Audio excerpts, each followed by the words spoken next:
You've heard the word burnout, right? We throw it around all the time. It's kind of become this catch-all for feeling tired or stressed out from work. But what if it's something way, way deeper?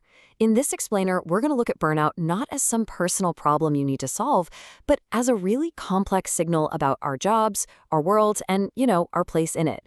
Let's start by just getting a sense of the sheer scale of this thing. So first, let's just talk about a number. The estimated economic hit from workplace stress, which is, a huge driver of burnout, is about $300 billion annually. That's a staggering amount of money. So right away, this isn't some niche issue. It's a massive systemic problem with very, very real costs. But behind that giant number, it's all about individual people. And this quote from a mental health worker, wow, it just gets right to the heart of it. It perfectly captures that core frustration, that feeling that the real point of the job, the quality, the craft, the helping, has just been totally lost in a sea of bureaucracy and metrics. This is the soil where burnout starts to grow. Okay, so to really get what we're talking about, we have to define it right. We need to look past this surface level idea of just being overworked and really dig into what burnout is on a psychological level, and maybe even on an existential one.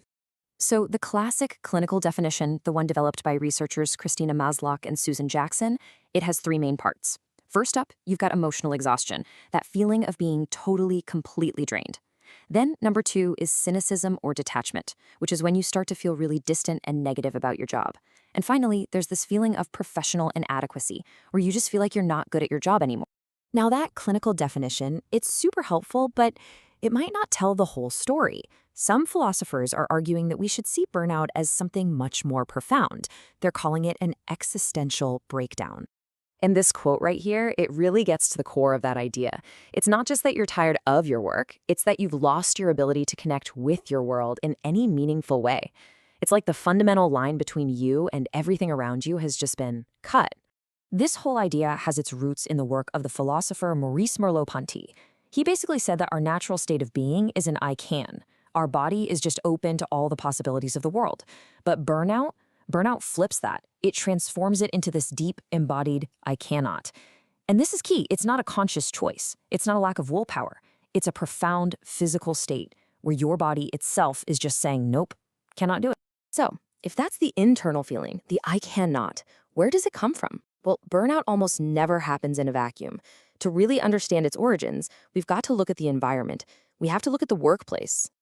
And this is maybe the most important shift in thinking we need to make. We have got to stop thinking of burnout as some kind of personal failure, like you just couldn't hack it. The research points more and more to it being a symptom of a systemic problem, a deep, fundamental mismatch between who a person is, their values, their energy, and what the job is demanding of them. A really interesting study of mental health workers actually pinpointed three key areas where this mismatch becomes toxic. First, a broken culture, where the mission, like caring for people, gets replaced by a focus on just hitting numbers. Second, poor leadership, where your bosses are either totally disconnected or they just can't protect their staff from all the red tape. And third, a lack of development, with no real opportunities to grow or get support. And this quote, man, this really shows you what that feels like on the ground floor. It's a participant from that study explaining how disconnected leadership just directly piles on an unrealistic burden. Right? When your leaders have no clue what your day-to-day work is actually like, how can they possibly lead effectively? They can't. But on the flip side, here's the antidote. Another person in the study described a workplace that actively prevents burnout. And what were the key ingredients? It's pretty simple, actually. Trust and autonomy. Just giving people the freedom to use their skills and do what they do best without someone breathing down their neck, it's an incredibly powerful shield against burnout. Okay, so we've looked at what it feels like inside and we've looked at the workplace triggers. But to really get the full picture, we have to zoom out one last time and connect this feeling of burnout to the huge social and economic forces that shape our modern world. So you see millennials and Gen Z reporting much higher rates of burnout than older generations. And when you look at the world they're navigating, it's really not surprising. We're talking about sky-high housing costs, crushing student debt, a really unstable job market, a deeply polarized political world, and of course, the constant pressure cooker of social media comparison. It's a perfect storm for total exhaustion. You know, what's fascinating is that long before anyone was even talking about burnout, a philosopher named Hannah Arendt was already onto this. She identified this core feeling in modern life, and she called it world alienation, this growing separation from the stable, common world that we're all supposed to share. Now, to get what she means, you have to understand her crucial distinction between work and labor. For Arendt, work is when we create durable, meaningful things that are going to outlive us, like a piece of furniture, a book, a building. It creates a stable world. Labor, on the other hand, is the endless, repetitive cycle of tasks we do just to survive, just for consumption. And Arendt's big diagnosis was this: modern society has sacrificed the meaningful stability that comes from work for the constant churn and abundance of labor. We've basically prioritized endless productivity and consumption over creating things that have permanence and meaning. And that brings everything right back to where we started. When a meaningful vocation, what Arendt would call work, gets transformed into just an endless series of metrics and targets, it becomes labor.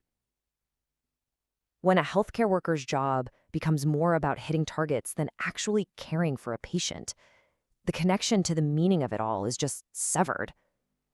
That is world alienation, right there, in the office.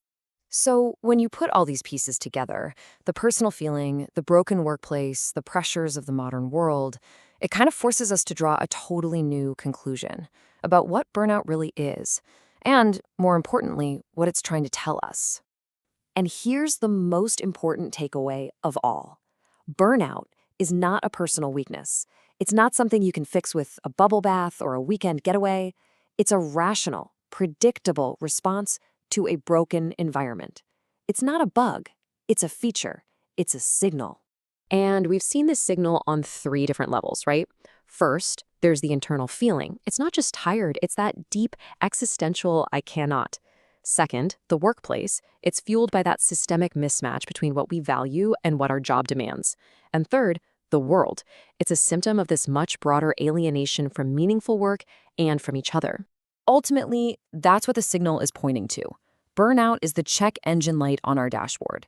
It's telling us that there is a broken connection, a broken relationship between us and our jobs, between us and our companies, and maybe, just maybe, between us and the very world we live in. And that leaves us with one final and really vital question. If burnout is a message, if it's a signal telling us that our connection to the world is broken, then the solution isn't to just try and fix the person. The real challenge is to start rebuilding those broken connections. So what's it going to take to start doing that?